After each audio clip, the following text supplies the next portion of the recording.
Hi అండి, అంతా బాగున్నారా? విశ్వవసు నామ సంవత్సర ఉగాది శుభాకాంక్షలండి.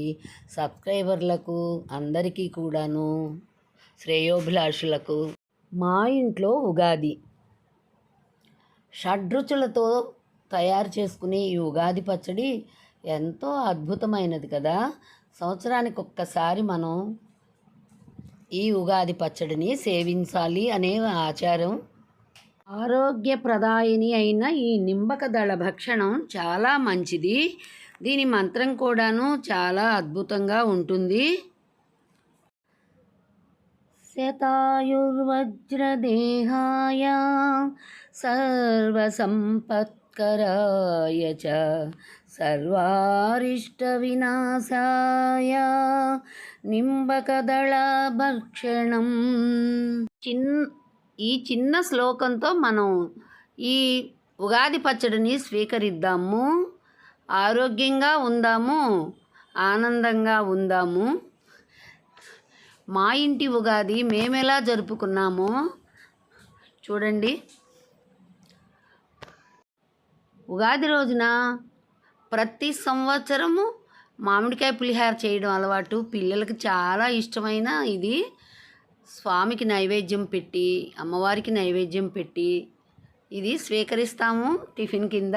ఈరోజు మేము ఇంటిల్లిపాదికి ఎంతో ఇష్టమైన ఈ మామిడికాయ పులిహార నేను ఎలా తయారు చేశానో చూడండి.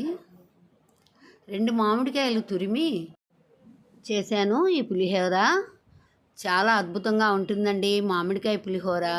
మా ఇంట్లో బాగా అలవాటు. పచ్చి మామిడికాయలు వచ్చే టైంలో మాట్లాడితే మామిడికాయ పులిహోర చేయమని అడుగుతుంటారు పిల్లలు.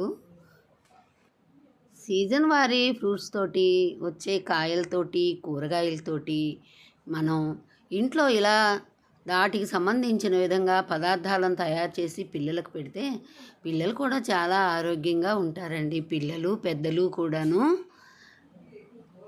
ఈ నూతన సంవత్సరం అందరికీ ఎంతో బాగుండాలని కోరుకుంటూ, ఈ పులిహార మీకు ఎలా అనిపించిందో ఒక కామెంట్ పెట్టండి. బూడిద గుమ్మడికాయ పసుపు పూసి బొట్లు పెట్టి ఈరోజు మార్చుకుంటాము, కొత్త సంవత్సరం కాబట్టి.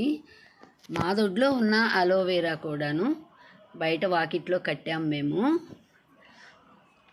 2 పక్కల అలోవేరా కట్టి మధ్యలో గుమ్మడికాయ తీసాడు మా మనవడు.